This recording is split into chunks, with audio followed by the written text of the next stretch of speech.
Hey, this is Arthur Robinson Jr. I'm the creator of PowerfulInterviews.com and I'm the creator of Audio Secrets Training Event.com. I want to welcome each and every one of you to this phenomenal video. In this interview, you're going to experience life-changing information that you will not find anywhere else. I've secured an incredible interview with a great friend of mine, international speaker, the hecto-millionaire. His name is Jeffrey Hayzlett. Jeffrey Hayzlett was the former chief marketing officer for the Eastman Kodak Company. That is huge. Jeffrey Hayzlett is the best-selling author of 3 phenomenal books. His first book is called The Mirror Test. His second book is called Running the Gauntlet. And his third book is called Think Big, Act Bigger. So in this interview, you're going to hear exclusively how Jeffrey Hayzlett builds massive wealth. Also in this interview, you're going to hear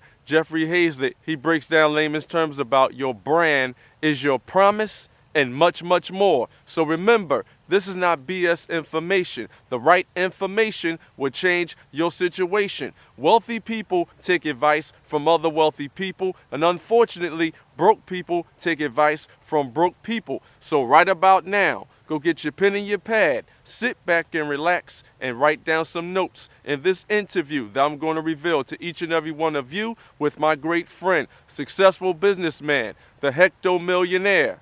His name is Jeffrey Hayzlett. This interview, it will change your life. And don't forget to subscribe to my YouTube channel. That way you'll be well informed when I publish more underground audio interviews. So, check it out. Without further ado, I'd like to welcome the one, the only, the powerful Jeffrey Hayzlett to the show. Hey, thank you. That's quite the introduction, man. We should start getting you to do the fight marquee too. And in this corner, we should have. That would be awesome. I think you do a great job with that. That'd be awesome. Well, you know Michael Buffer, when he said "Let's get ready to rumble," he gets $1 million every time he says that. Does he really? Yes. Oh man, I got to come up with my own. We each got to come up with our own saying, right? You know, mine's always been let's saddle up and ride. You know, something like that. He actually has that powerful saying trademarked. Yeah, that's pretty cool. That's actually pretty cool. Well, I'd like to thank you, Jeffrey, once again for taking time out of your busy schedule to educate me and the listeners worldwide about building wealth and about your phenomenal book, Think Big, Act Bigger. I gladly appreciate it. Oh, my pleasure, man. It's been a great book. We've had a lot of things that have come out of it as a result of it. A lot of, certainly my own self for a lot of keynotes, a lot of speeches, a lot of interviews that have happened. Of course, tons and tons of hundreds of thousands of sales, which has been really great. But the biggest thing you get when you write a book like this is the people who write to you or, tweet you or post to social media and talk about how it's changed them. And it always changes them in ways that you don't always know. And that's what's kind of surprising. I think that's one of the things I talk about in the book, too, and I know I do, is the fact that, to think big, act bigger, I don't know what I don't know. And I'm always intrigued. I'm always excited by learning new things that people come to me and tell me about that I didn't know, and they're doing it in different ways, and it's just exciting. It's just very exciting. Now, Jeffrey, when you speak, people listen, and you are a phenomenal outside-the-box speaker. Let's talk about sales and operations. Now, we have entrepreneurs and business owners that's on the show right now where they constantly want to increase their sales and they constantly want to keep building on the operations. What is the difference between sales and having systems in place to have strong operations in your businesses? Well, you should still have strong operations and ways of doing it. Operating standards and procedures, even in sales, you need to have that. That's why you have something like a sales force or different ways you do it or different ways you close. I like to call it step and repeating. And on the operations side, operations typically deals with more other things than just the sales, right? So operations is the actual delivering of a product or service, and so there are a lot of things that go into the ops side. And that's got to be a good arm for you on the sales side, because with anything you do in life or anything you do in business, you can only be as good as your lowest common denominator or slowest common denominator. So sales wants to have a good ops team. Sales wants to have good integrations with ops, because they're basically implementing the sale. They're implementing all the operations related to it, all the customer service related to it, all the customer satisfaction. So you want to have those things. But inside of sales itself, you certainly want to have some ops, meaning you want to have a way of doing things that you operate with this, either with the speed, for this level of quality, for this level of standards, and so imagine if you didn't have an operations side or ops set up for sales, where you're doing multiple bids, and every time you were doing a bid for someone, you had to go and change it, right? Well, that would get old pretty damn quick, and so you wouldn't want that. And so that's why you want to standardize things. And that doesn't mean the second you standardize them, you're done, right? Because you should always be for continuous improvement. That's what we forget sometimes, is that we think we're done, and because we finished it, now we don't need to do anything else. And so that's kind of where you got to make sure that you know that once you set it up once, that's just the beginning, right? Now, you said in sales you have to have some ops. So sales is the avenue to more revenue?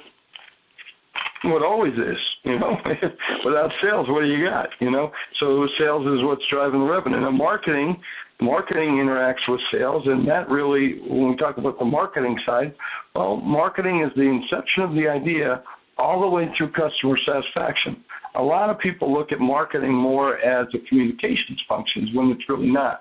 It's really a sales enhancement and customer service and a little bit of a couple of other things. It's all about increasing the effectiveness of your customer satisfaction. So the idea of the product all the way to customer satisfaction on the marketing side. So marketing done right is the quickest path to the sale? Yeah, I guess you could say that. That'd be a good way of saying it. Yeah, sure. Now, you have a phenomenal outside-the-box podcast show called the All Business Podcast Show, and basically you are the host of that show, and you had a lot of phenomenal great guests on your program. I know that Mr. Hart, that basically runs California Kitchen, I heard that. Yeah, yes, DJ Hart, phenomenal interview, and other phenomenal guests you had on your program.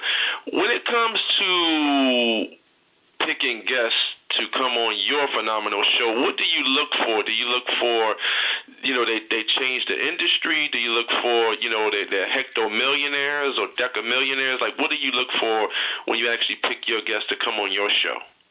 Well, that's a great question, and I'm glad you asked that question, because it's one we have to kind of get out to people quite often. And the reason that we have to get it out to people quite often is that people are always calling in and saying, "Hey, can I come on your show? Can I come on your show?" So it's a good thing for you to ask, and we can't let everybody on the show. So yeah, well, just like you mentioned, sales or operations, we have an operating standard for the show. So for our show, we typically will only have guests on our show that have followers of greater than 100,000, typically are leaning more towards a billion-dollar operation or what we would call a substantial brand, and or someone who is cutting edge or controversial in the field in which they're in. Okay, so and the more controversial or the more cutting edge, the better. So that means that we would look at a smaller company. I could give you a good example. I can't remember the gentleman's name, but he's the founder and CEO of a company that makes flour from crickets. Wow. Okay.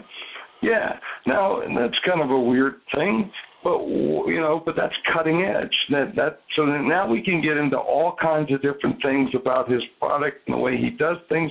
We can get into why he does it, and then we get to learn, what do you mean you can make flour, baking flour from crickets? well, then how many crickets? Is this, is this a business that goes quiet on you?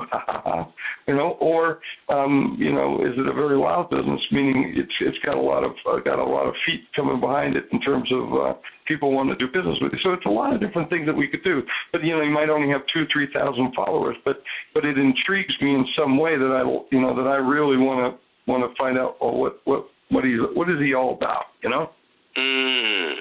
Wow, that's absolutely amazing.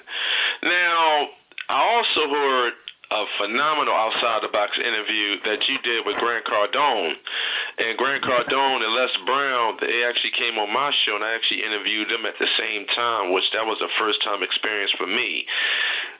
How did you actually rub shoulders with Grant Cardone, and what did you actually look for in regards to him changing the business industry for him to be a guest on your show? Well, first of all, Grant's, batshit crazy. So from that perspective, meaning I've known Grant because we've been on stages together. I've seen him, we've been on TV together or on networks together. So, Grant pops up from that perspective. So it makes it, interesting, worthwhile for me to want to talk to him from that. Here's a guy that's primarily been in the car industry, and yet he's trying to make the transition into other fields, and really, truly, he's a sales maverick. So he would meet that criteria, and he's a little, again, he's a little crazy, a little outside the box, right? So, right.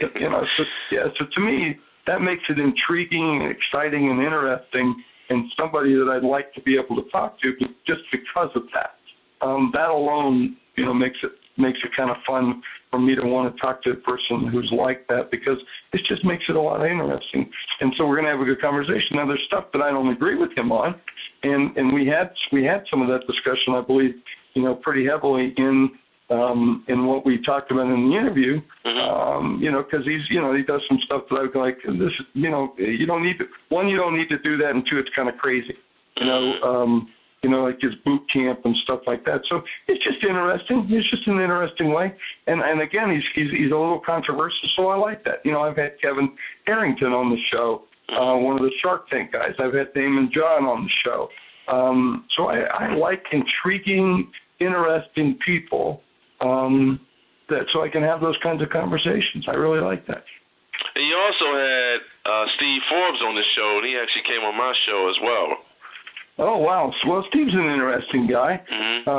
He's quiet, soft-spoken, but at the same time, pretty straightforward in terms of just being a decent guy. He's not too flamboyant by any way, shape, or form, right?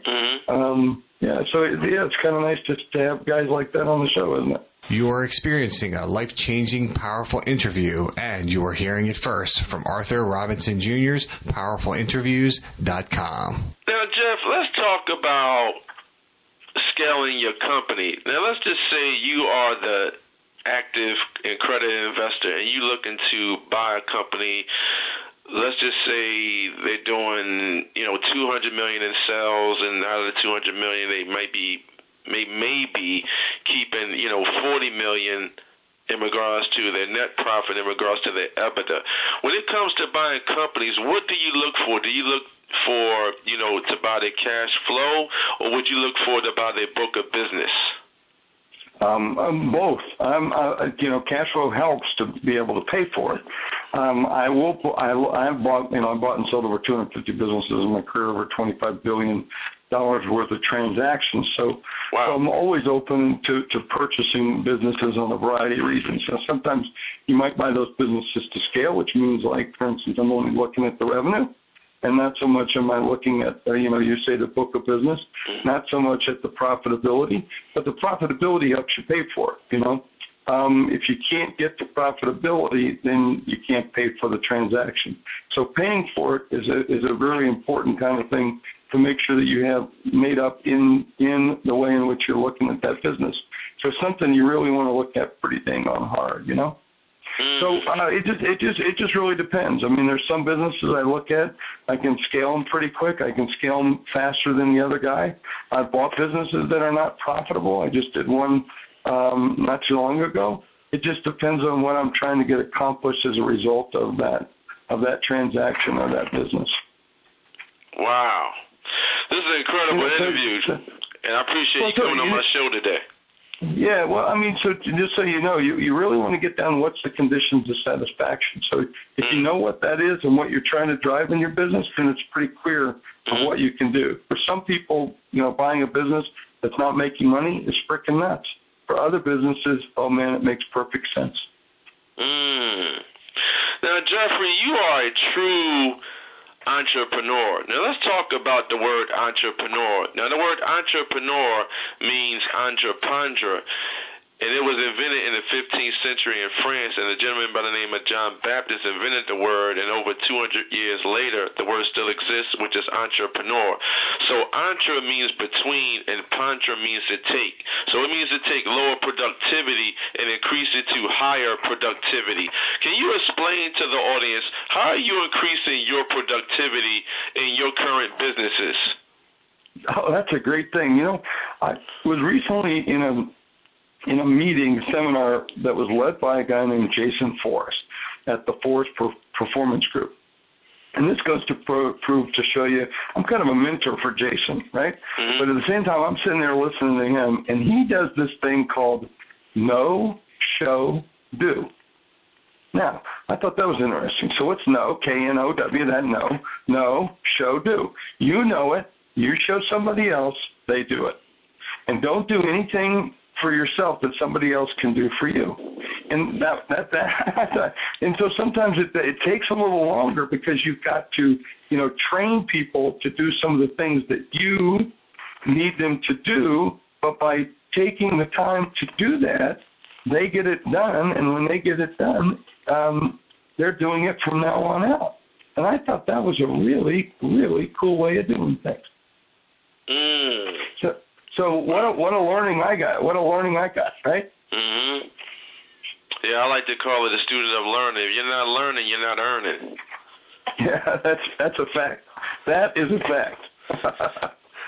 Now, Jeffrey, can you explain to the listeners, what is the best advice that you have ever received? Well, I'll tell you what I've received today, but I always ask the question, what's the best? I don't know. I haven't gotten it yet.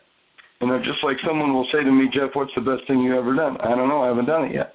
And it's not to be flippant or thing, but that's my attitude is, I don't know what I don't know. I don't know where I'm going to go until I get there, and I know that there's always something better than what I got. Okay? And so I always go at it with, those kinds of things in mind, and when I do, I always end up, getting something a lot better than what I ever thought I was getting. So there you go. But, the best advice that I ever get is always around, really truly about stuff around sticking to the knitting, about keeping focused. Because I think that's one of the biggest problems that we have as entrepreneurs and as leaders of the business is staying focused on the things that are important to us. And so, what are your conditions of satisfaction?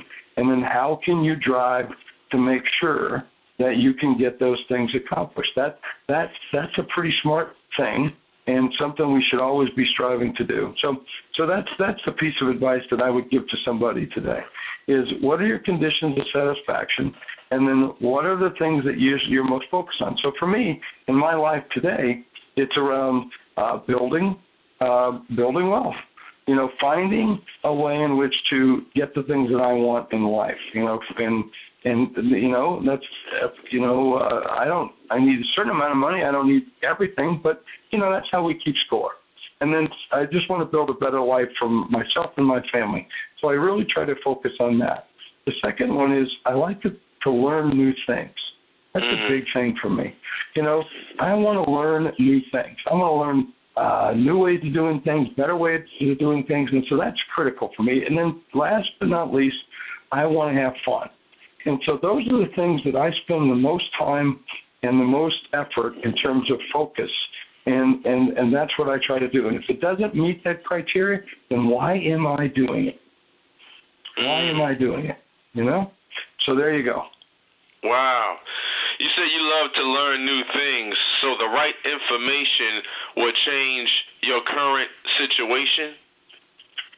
Well, absolutely. Yeah. I mean, but the other thing is, look, I could go off today or tomorrow, and I could go and do a television show. I could go do what's called a daily television show, a strip show on a major network. I've been asked to do that many times. But I don't want to do that because it doesn't intrigue me. What will I learn from that? I'll learn some new things about the people I interview, but from a business perspective, it doesn't intrigue me, right? It doesn't excite me. And so my point is I want to go and do things that are exciting and different and new, and outside of that, why do I want to mess with it? Now, buying profitable companies that make sense to go into your asset portfolio, does that excite you when you buy new companies? All the time. Yeah, all the time. Because it's something new, and I'm learning. And there was a reason why I was getting behind that company you're buying. Does that make sense? Oh, that makes a lot of sense. Yeah. Jeffrey, let's talk about the power of video. Now, I know a couple of years back, Google bought YouTube for $1.6 billion, so video is hot right now. Can you explain to the listeners the power of using video, and should entrepreneurs and business leaders and speakers, should they use video to expand their brand? Oh, without question. I mean, first of all, that's what Google's analytics are built on.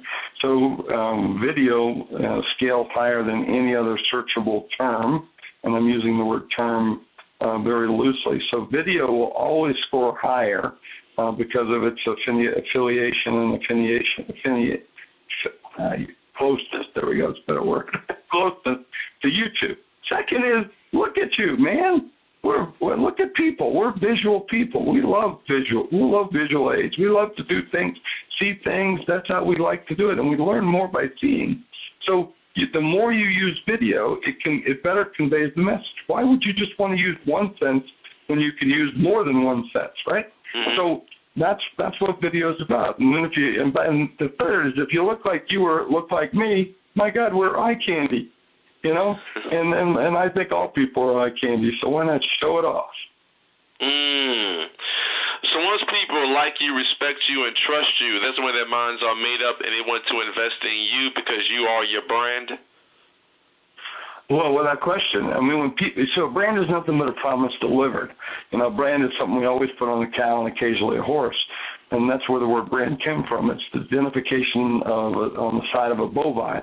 That's how we kept track of cattle, in the olden days, in the Western days. And so that's where the word brand came and transferred to logo.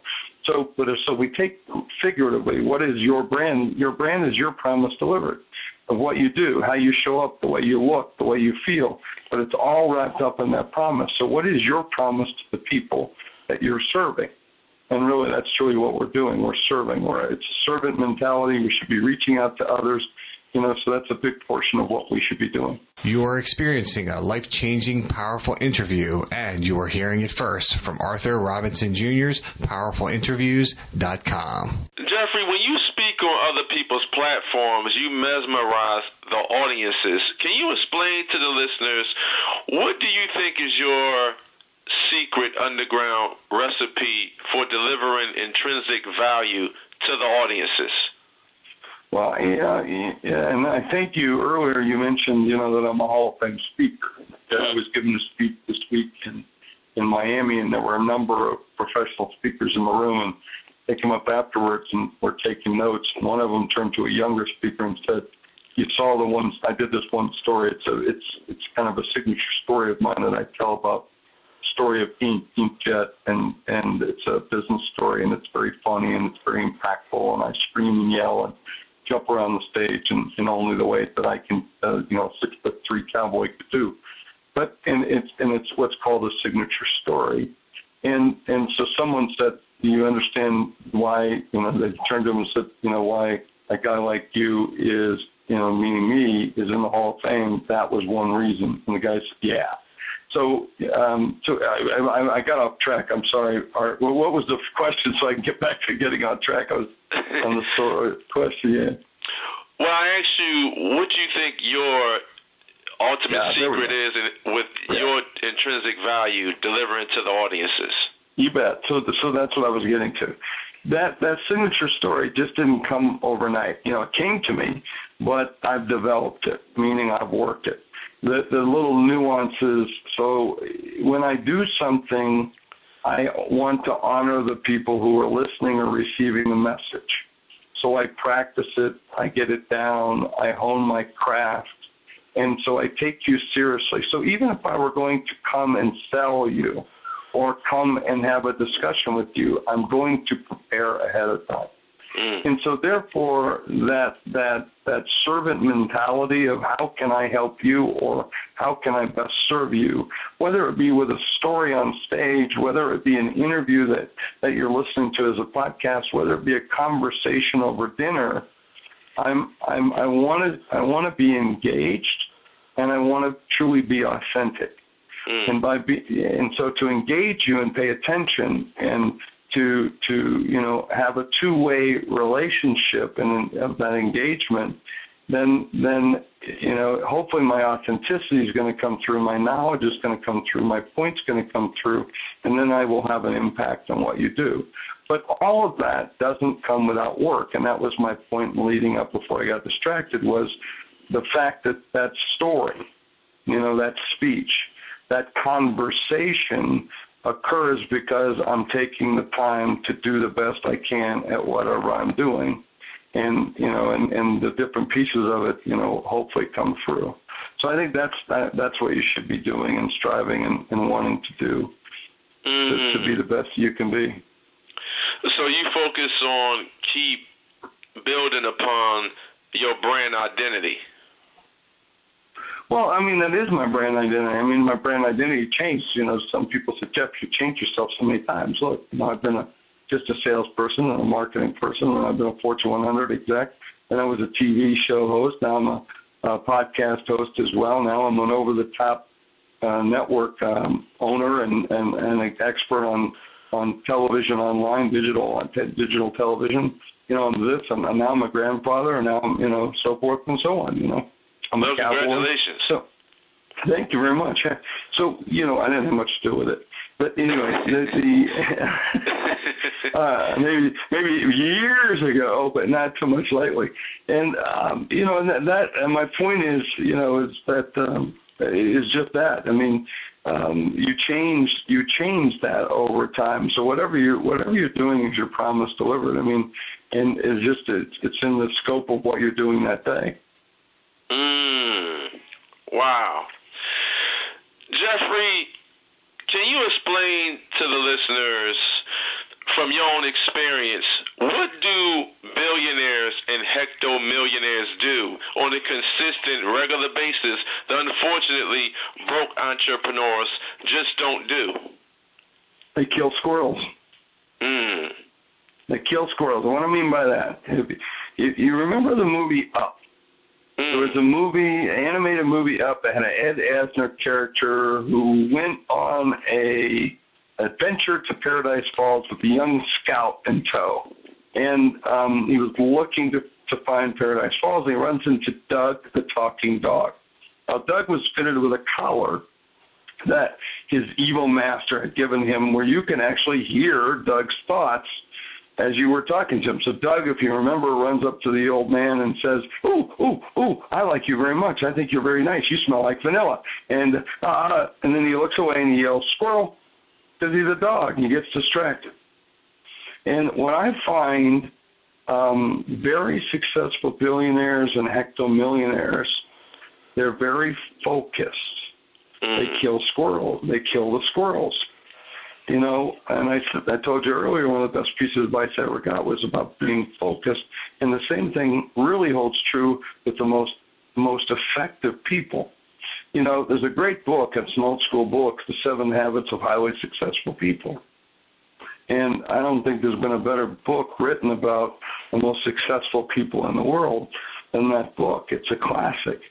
And it's one book that should probably be in your library, along with books by Norman Vincent Peale and Dale Carnegie and Og Mandino. If you haven't read those classics, you should pick classics up from those particular authors, because they're as good today as they were 100 years ago, or 50 years ago, or 75 years ago. So, the real effective people kill a lot of squirrels. Wow.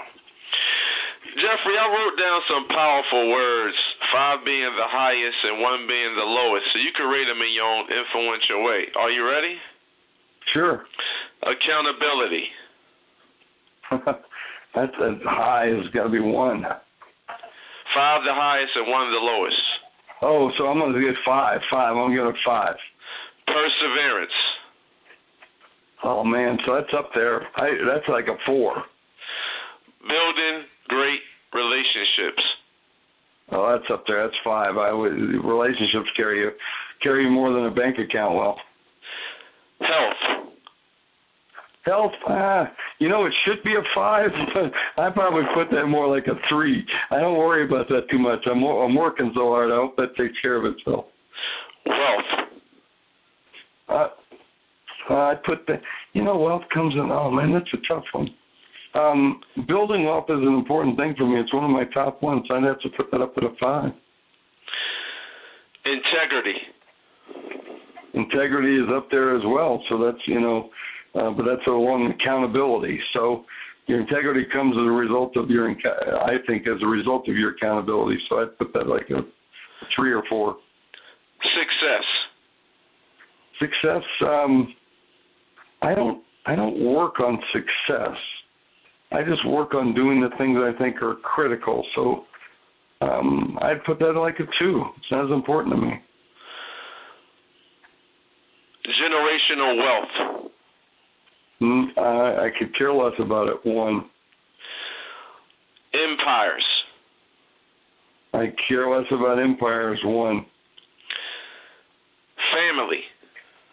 I'd put that at 5. There's nothing I wouldn't do for my family. Leverage is important, and I do it well, but I don't always focus on it. It's a result, and I use it as a tool, so about a 3. Implementation. An idea without implementation is nothing but air. So 4 is 4. Raising capital. Never stop. That's up there at 4. Branding. Branding is a result. It's important, and most people spend more time on that than anything. And they're mostly in terms of how they do things, the way they do things, what they look like, rather than it's a result of the things that you do. So I usually put that more of a 2 or 3. Sales teams, advisory boards, and marketing teams.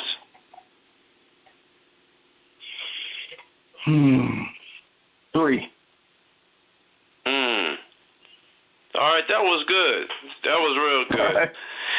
Jeffrey, explain to the audience, what do you like to do for fun? I love to be outdoors. I love to work at my place in South Dakota.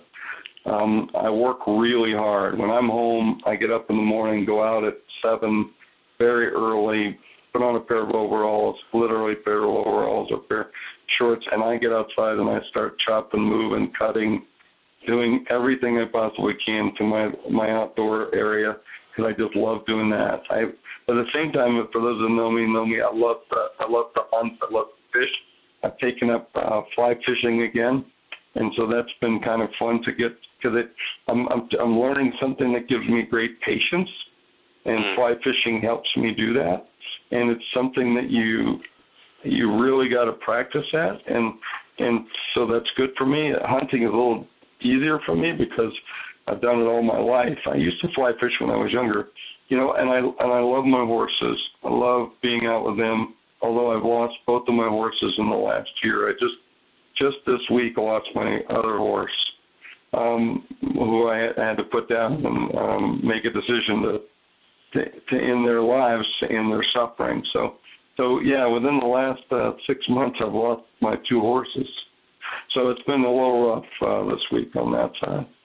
But I wrote a message, to both of them. Blaze was my first horse that I lost, and when I wrote about Blaze, what a great friend he is, and what a great horse he was, and I actually took his life because I ended his pain, and because I thought that's something I would want somebody to do for me. So to give you my authenticity of who I am, that's using that word that we were talking about earlier. That's just something I think you have responsibility for. The other night, we had to end Jay's life. Jay is the other horse, and he hurt his leg really, really bad, and just wasn't going to come out of it. And was in a lot of pain. And I had to ask my son to do that because I couldn't get home fast enough to do it. But Jay was also his horse as well, so meaning he grew up with Jay. And the first horse I got was, I said, you can have Jay. And so anyway, that's what. And by the way, we called him Jay. We named the horse after the alphabet, A, B, C, D, and that was Jay. Wow. But I wrote about Jay. I wrote the other day, and one of the things I wrote about Jay was I learned a lot from you. I learned Jay taught me more about horses than any other animal because he was very, very smart. And he challenged anyone that rode him, and he was ornery. He was ornery because he was so smart, so he was irritable. So he challenged everybody. So if you didn't meet his intensity, then he'd buck you off or didn't have much time for you. And so he was kind of a mean, ornery horse. And one of the things he didn't like women. He hated women. And any female that got on him never stayed on him. Wow. And he would always buck them off, no matter what. And there was times only I would be the only one that could handle him because I could understand him. So I learned a lot about him, about how to catch him. Because my horses are kind of wild. They're out they did their own things by themselves, and never brought them in. So every time I go home, I'd have to go catch them, rope them, bring them in, and do those kind of things, which I think is what I like horses like that. That's kind of a natural state. So. Well, I would say animals, they have feelings too, and they can detect, good people from, people that they actually don't want to be involved with. Yeah, there's a lot of that. It's a very animalistic. That's one of the things I've learned in the last, 16, 18 years I've had horses, that it's a very animalistic thing, and it's a very chemistry, very, energy kind of thing, and I got a lot from them. As I said, I learned a lot from them. You are experiencing a life-changing, powerful interview, and you are hearing it first from Arthur Robinson Jr.'s PowerfulInterviews.com. Now, Jeffrey, I know that you specialize in buying profitable businesses, and I know that you invest in those businesses for scalability and high growth mode. Now, we have a phenomenal individual in our pipeline in the private equity industry, and he has a company that's a nutritional company that's worth $14 million. Would that be something that you'd be interested in? Well, you're always interested in companies. $14 million is, for some people, big. For some people, it's a very small company. So, I work in the C-Suite network. Our C-Suite network has 21% of its membership over $1 billion in revenue, 22% between $100 and $1 billion, and 51% between $5 million and $100 million. So most businesses, and there's 28 million businesses in North America, are under $1 million. Over 20 million of the 28 million businesses in North America are under $1 million. So to break over $1 million, that puts you in the top 8% right off the bat, or more actually, a lot more than that. So it's pretty phenomenal to watch, to be able to do that. So any good business, you're always interested. Wow. Jeffrey, I appreciate you coming on my show today, because the whole premise of my show is to educate entrepreneurs and business owners on a global scale that they can actually live the life that they truly desire, but they have to be open to these important principles. So I don't like what I see what's on the news, so I create my own news.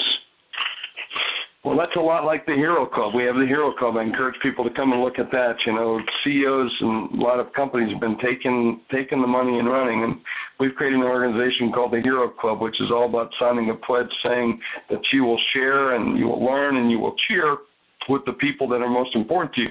That's the communities that you serve and the people that you serve. Now, Jeffrey, you wrote a best-selling book, Think Big, Act Bigger. I love the title. I mean, that title, I'm engaged with that title. It jumps right at me. Now, when you was in the process of writing your book, did you pretty much just wanted to publish your intellectual property to the world so the world can basically engage in investing in your book? And would you say that your book is your business card? Well, yeah, without question, your book's your business card. A book is an extension. The book should be part of helping to market the ideas, thoughts, and intellectual property that you're exposing, or a cause, or your sales for your company, whatever. There's lots of different ways you want to take a look at that and say, hey, this is how I want to get it accomplished. So a book is a perfect way for that. TV shows that way, or radio shows can be that way as well. For me, it's a little bit of everything, so it's an extension of our brand. I wanted to, one, get it done. That was my first book, The Mirror Test. I've done 3 bestsellers now. But the first one, I wanted to get it done. I had an agent who was after me to get it done for 14 years, and finally she said when I was leaving Kodak, you need to do this. And so we did. And that's how we get. So we got it done, and then we found out what we liked and what we didn't like and how to do it and what not to do next time. And that's kind of how we move forward for the next book. Now, as a published author, can you explain to the listeners, is it good to get third-party testimonials to go in your book? Yeah, it's always good, and I do a lot of endorsements for front and back covers of books for a number of authors. And, because it does give you insight. If you like Jeff Hayzlett, then you might like this person. If you if you trust this person to make a great recommendation. I don't recommend all books. But if you do, then at least you can, make some connection. I mean, we buy things, we do things because of our friends. The best people that can lead us to the best things typically are our friends. So I'm using friends at a broader piece. So if you respect somebody, you respect their opinion. Yeah, that's a great way of being able to do it. Wow. Now, you basically are an expert when it comes to branding and branding companies. How can entrepreneurs and business owners increase their brand power? Scale. Scale. Scale is the biggest thing. You got to add zeros. So the biggest thing you can do is to increase your brand. Well, one is the intensity of your brand, right, in terms of the value that you give or that you deliver. But the second then is to get it to more people. So in the end, if you want to increase the power of that brand, certainly increase the intensity of what you deliver or how you deliver it, but going beyond that, it's really truly going to be around delivering it in the way of more people, to more people. Jeffrey, can you explain to the listeners exactly where they can find you? You bet. You can find me just by Googling the word Hayzlett, my last name, Hayzlett. And if you put Jeffrey with that, then you'll really find me. But anything with Hayzlett you should be able to find because it's a fairly unique name. You can also find me by just looking for anything with the C-Suite. So I'm at the C-Suite Network, C-Suite TV, C-Suite Radio, C-Suite Book Club, the C-Suite Network Advisors. You'll find us pretty much everywhere in conjunction with the C-Suite. That's a big brand and big network that we're building with content, with conferences, and with community. So we're more than happy to have you there as well. Wow. Jeffrey, can you explain to the audience, when you were actually coming up as a teenager and approaching manhood, from 18 going into 21 years old. Did you have a vision that you wanted to be a successful entrepreneur, or did you have a different path on your way to building your own wealth for you and your family? No, I always knew I was going to do something in business, didn't know what it was going to be, and I always knew I'd be successful at it. But all the way through, from the time I was about 10 years old, I was always doing business. I was cutting lawns, selling something door to door, whether it be baseball lunches, barbecue lunches down in Georgia, in Warner Robins, Georgia, for barbecue for the Little League. Whatever it was, I was always selling it, and I enjoyed doing it. And then I was always hustling, cutting lawns, doing this, painting houses, whatever it might be. I was always doing those things in order to be successful at that side of it. So yeah, always knew what I was going to be doing it, didn't know what it was going to be, and I always thought and always dreamed, it was always going to be successful. And most of the times you find, you need to visualize those things. So to me, that was always visualized. And that, I just didn't know what exactly that was. And I still don't. Somebody says to me, what's the most successful thing you ever done? I don't know. I haven't done it yet, which means I always got room to improve. Wow. What would you say is the recipe for companies to dominate, getting market share up to the $50 million to past the $100 million mark? Do what they say and do more of it. It ain't that tough. Whether you're on Main Street or Wall Street, the only thing that's the difference between you and that company is the numbers of zeros on the numbers. So what you have to do is do more of it and do it often. That's it. It's really that's the secret formula right there. Wow. And where are you calling from? Today I'm in my office in New York City. I'm sitting right here, and I got a long line of people who are now waiting for me to get off this interview so I can talk to them because they got something they want me to do. Wow. Jeffrey, we definitely got to connect on in personal level so we can actually get together, either go out to lunch or go out to breakfast so we can, brainstorm about scaling companies and building wealth. Fantastic. Can't wait for it, my friend. Thank you. Thanks for having me on the show. Oh, thank you. Do you have any last pearls of wisdom for the listeners? Just get off your ass and get it done. I'd like to thank you, Jeffrey, for taking time out of your busy schedule to educate me and the listeners worldwide about scaling companies, about building wealth, and about your phenomenal book, Think Big, Act Bigger. I gladly appreciate it. You are a gift from God. Hey, thank you, my friend. It's been a pleasure. Cheers. To everyone that's listening, I highly recommend get involved with the phenomenal Jeffrey Hayzlett. Hear the passion that came through his voice on my show today. He broke down layman's terms about your brand is your promise being delivered.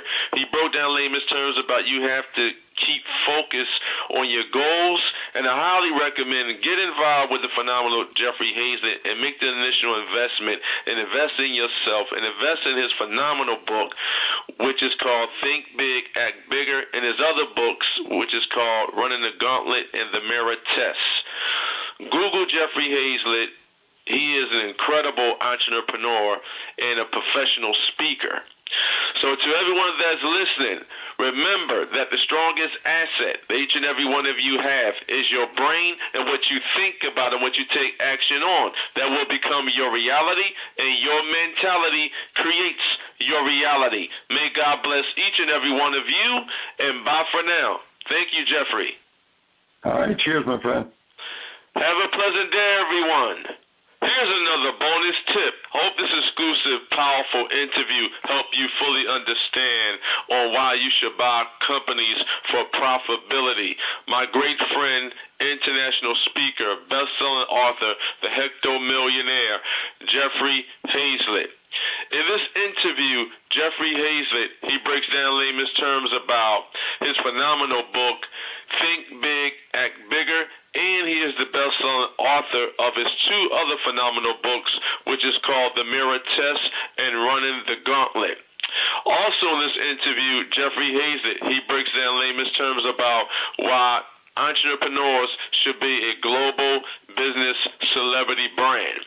Also in this interview, Jeffrey Hayzlett, he breaks down layman's terms about his phenomenal business, which is called C-Suite Network. And in C-Suite Network, they basically have trusted business leaders that are very successful that can propel you to the next level. Also, in this interview, Jeffrey Hayzlett, he breaks down layman's terms about your brand is a promise delivered.